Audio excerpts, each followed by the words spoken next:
Welcome, everyone, to Brown Bag Bets, powered by BetSperts, your daily dose of quickie and handicapping and sports betting picks. I'm Alex Christensen, and apologies, some technical difficulties, so we're a minute or two late. But joining me, as always, from Minnesota, I assume it's sunny. I don't know. How's it going, Andy? Yeah, it's actually nice out. It's like spring. The kids are like, is it spring for real this time? Because we had like a really nice weekend and then we got 8 inches of snow and they were super disappointed.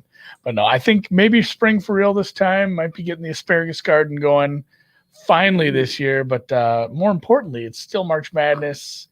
We're going to have a weird lull here. And, usually we have these off tournaments and stuff. The NIT is not till Thursday, and then the CBI, I think maybe just today and tomorrow. So not a ton of college basketball games. And then as Drew, it's funny, like we didn't even realize the scheduling was this way, but as Drew and I discovered last night, the next 2 days of the tournament are Saturday, Sunday.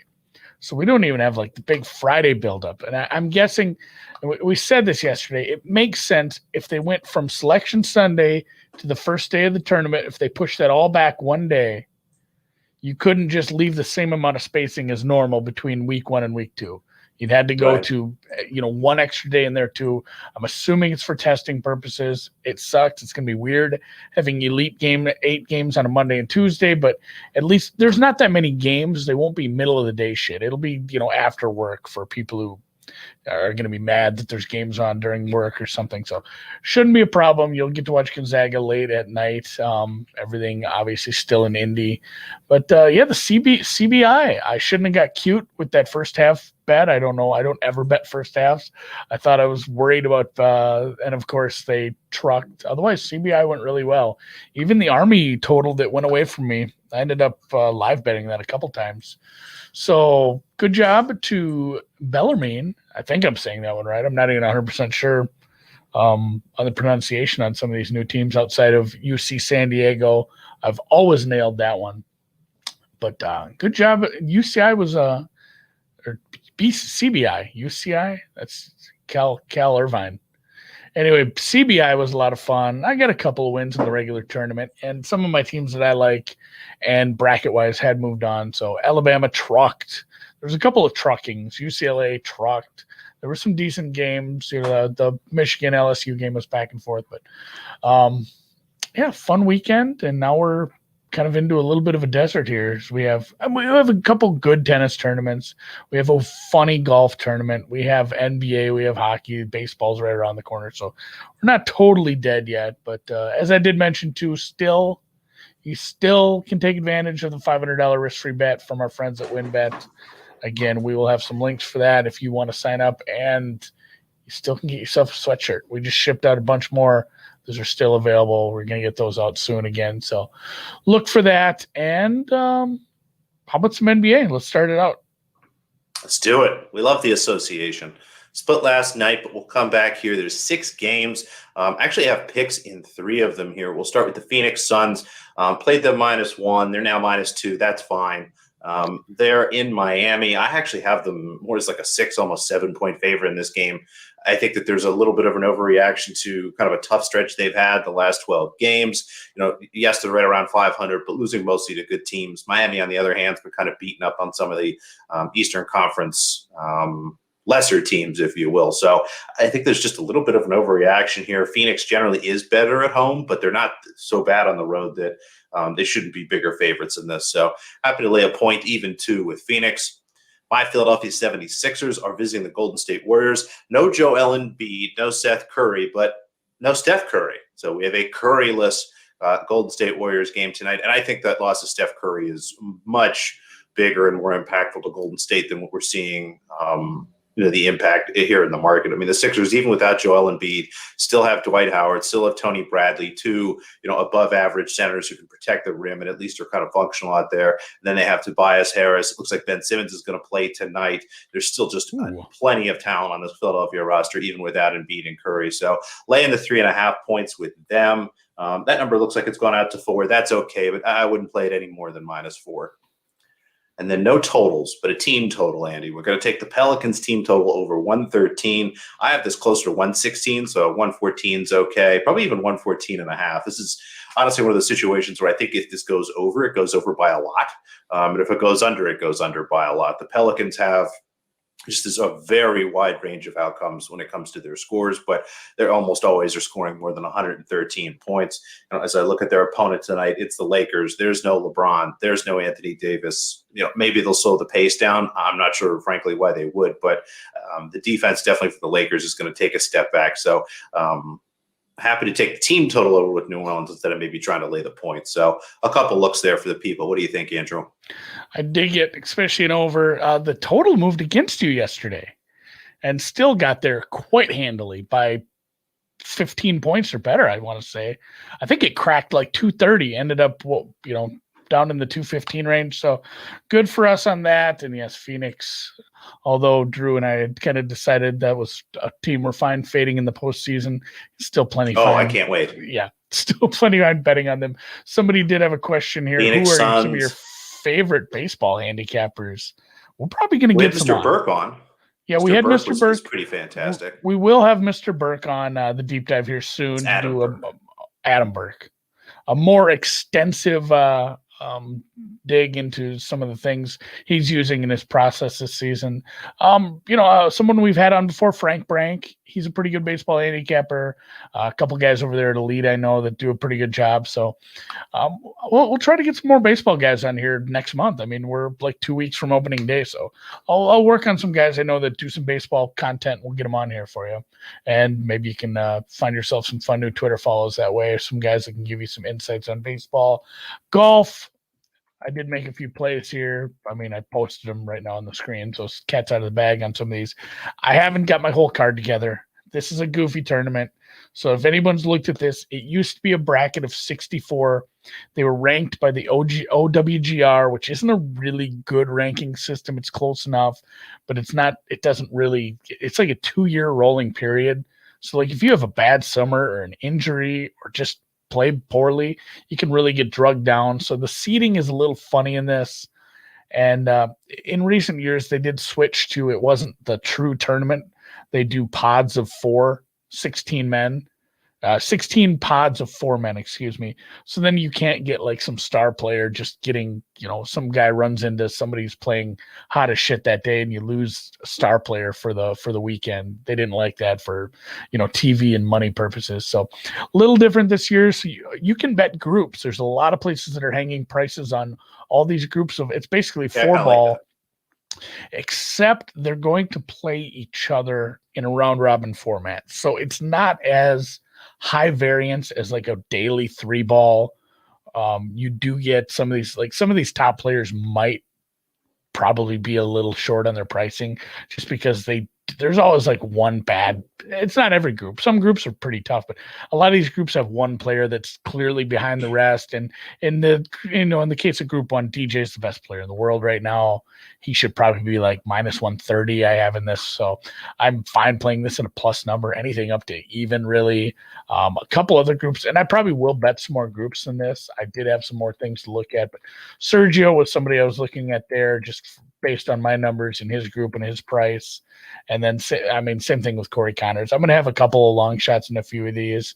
And then I did just looking at the course in general.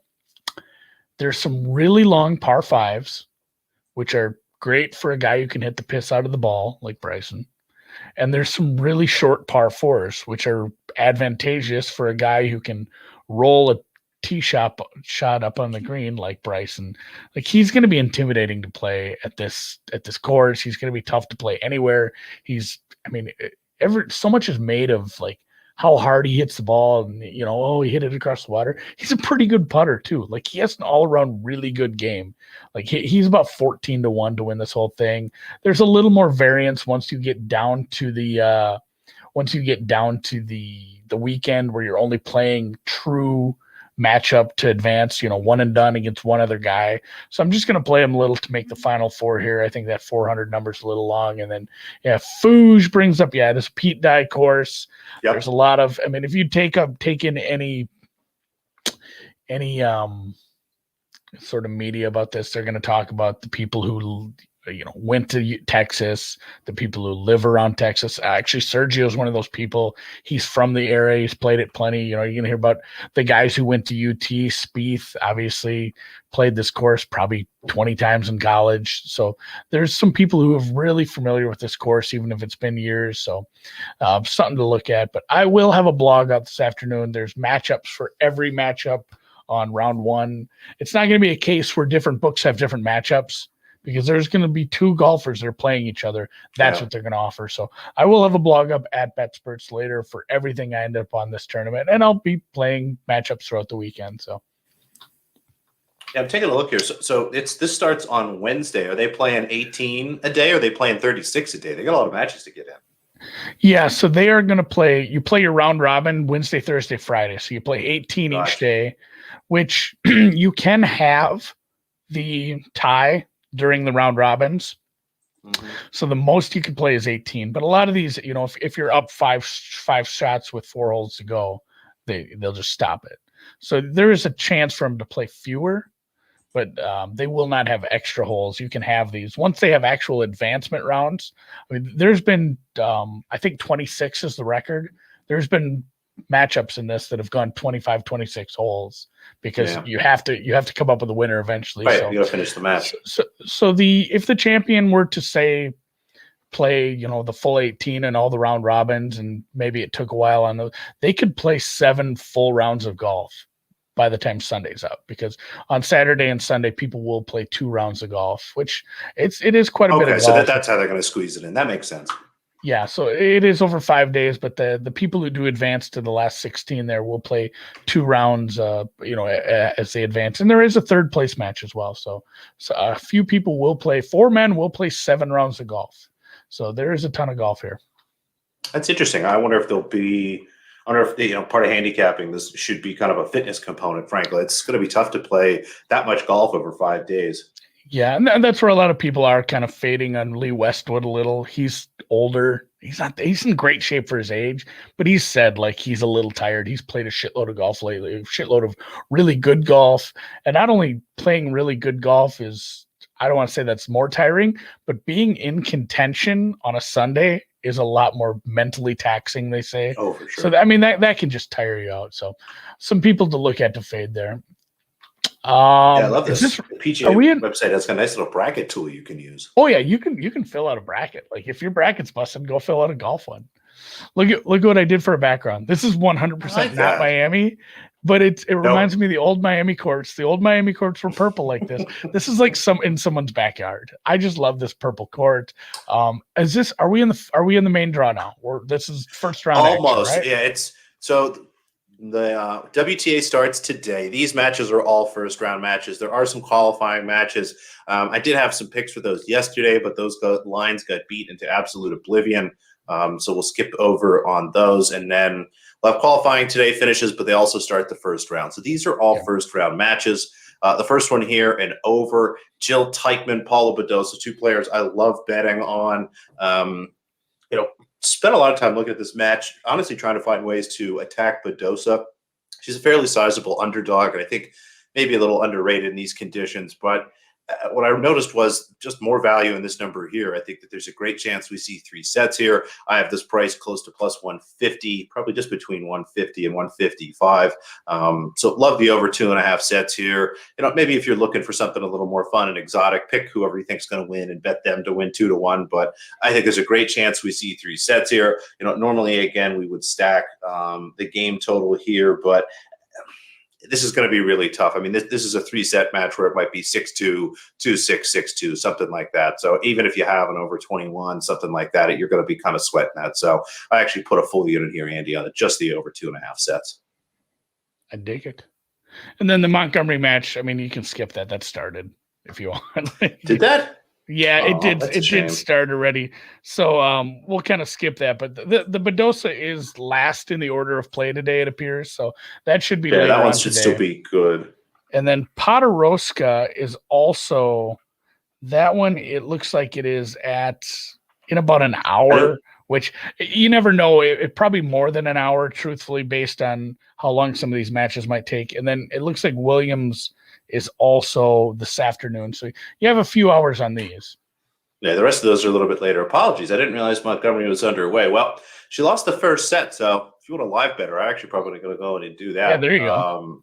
But so you could do that. You'll get a much better number than I got. Jesus, she got smoked in the first set. Anyway, Nadia Podoroska, someone obviously I've bet on a bunch of times. I think these conditions will be great. This is hard court, but the courts in Miami are slow.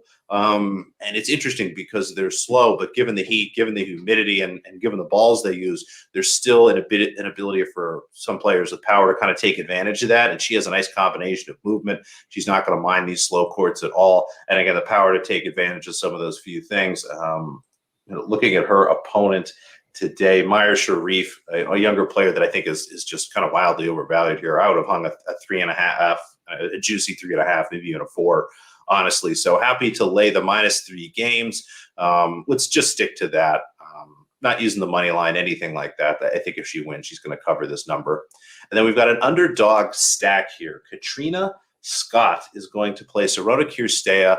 Sorona Kirstea, a very good hardcourt player, but generally prefers to be indoors, generally prefers faster courts. Does not play well in North America, and I think has lost 4 out of her last 5 matches. She is a huge favorite over Scott, who's been playing well at lower level tournaments, has already been in America, and is not going to have any kind of travel fatigue, and I think is going to enjoy these slow conditions. So put a half unit here on each of these, plus 360 on the money line, plus 5.5 games in the handicap, and plus 1.5 sets. I think the price on the plus 1.5 sets was right around plus 130 or something in that range. So sprinkle a little bit on each there. I think she's going to be at the very least competitive, and I think has a good shot to win this match, even at a huge number.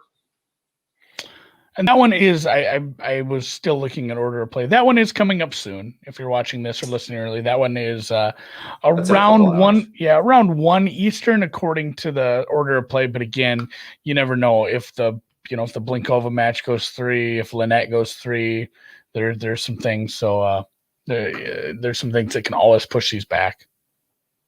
And then one more total. Venus Williams is going to play Zarina Diaz. I'm going with just the over 21 games here. I think this actually is probably a 2-setter, but these are players that, again, love tiebreakers. I think we're definitely going to get a 7-5 here. If you're into some more exotic bets, take a look at some set overs here.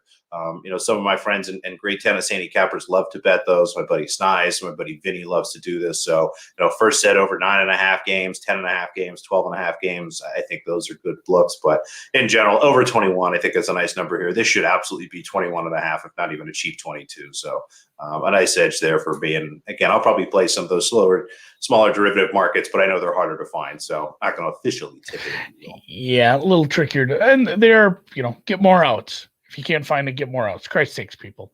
It's 2020. Yeah. There's some offshores that have them, and some of the regulated books have them. DraftKings has it. For sure. Stuff like that.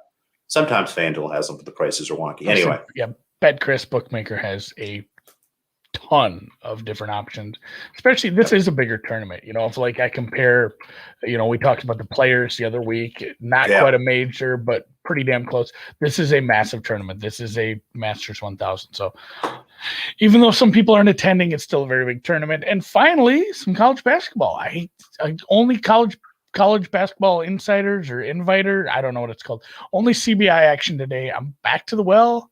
On Coastal Carolina, they trucked. That score was actually not indicative of how much they were in control of that game. 2.5, 3 was a joke. They were up by 15 most of the second half, just kind of cruising. This is maybe the class of this tournament. They were one of the teams I believe I picked to win their conference. I do believe they were a team that could have won a game in the tournament. They looked great yesterday, and they're another team. I'm doing these out of order for some reason. I put them in the wrong order because I really wanted to talk about Chanticleers first, but they will face Stetson, who got a win yesterday. But it was on the back of their defense, and their defense isn't actually that good. It was just kind of a goofy spot. I backed them +9. That was way too many, especially Bowling Green ended up with their starting point guard not playing the game kind of as a late. I played it without knowing that. So that's a reason why that got steamed from 9 to 6. But there were some whispers about him not playing once we got real close to game time. He did not play. That helped, and Stetson moved on. Stetson probably deserved to cover 9, but I'm not sure they deserve to win. You are not going to be able to do that against the Coastal Carolina team. They scored like 53 points and win. That doesn't work against the Chanticleers. You need to get more on their level. Coastal's going to put up 70 today. So unless Stetson can get to 65, I don't think they stay within this number. And then Bellarmine, again, I actually played the over yesterday, and then the more I looked at it, I played a little bit on Bellarmine team total over, and then I've made like 17 live bets yesterday on the action, so I'm gonna have to go sort out that action, see if I came out ahead. Michigan won the game, so that one was nice, but a couple of those totals I got bid on, but I did bet on some Bellarmine live.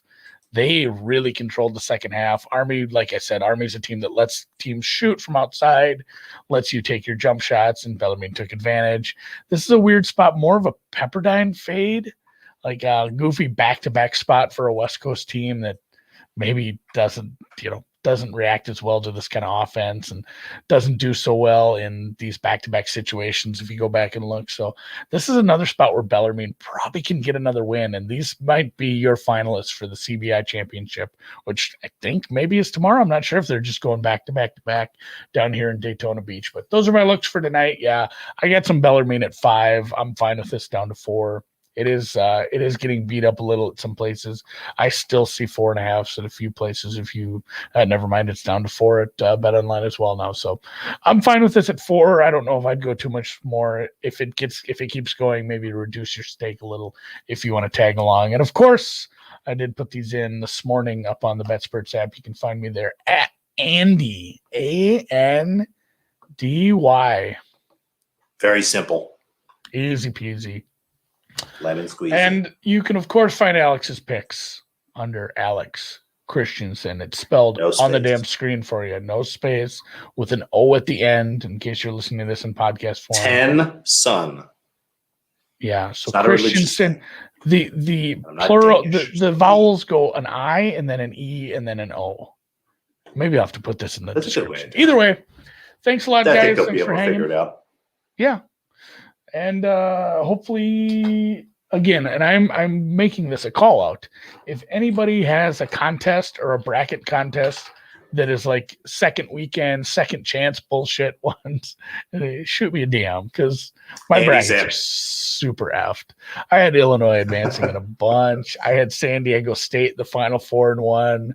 I have, oh God, actually most of them are looking okay that I went with some Houston, Baylor, Gonzaga, Florida State.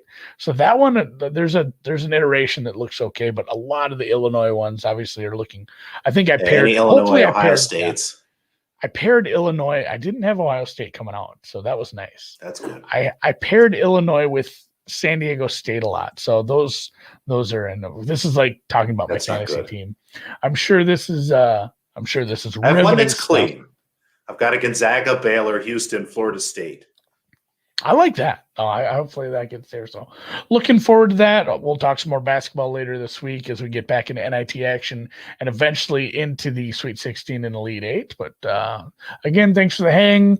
If you're listening to this podcast, please give us a rate, review, subscribe, retweet, like, heart, thumbs up, all that. If you're on YouTube, give us a thumbs up. And if you are watching on Periscope or elsewhere and you miss YouTube, it's back. It's just under the BetSperts channel. So just BetSperts. It's a new channel. We're not going to get banned from this one. We figured out what we pissed off YouTube so much with. We're back and we're here to stay on YouTube. We'll see you tomorrow.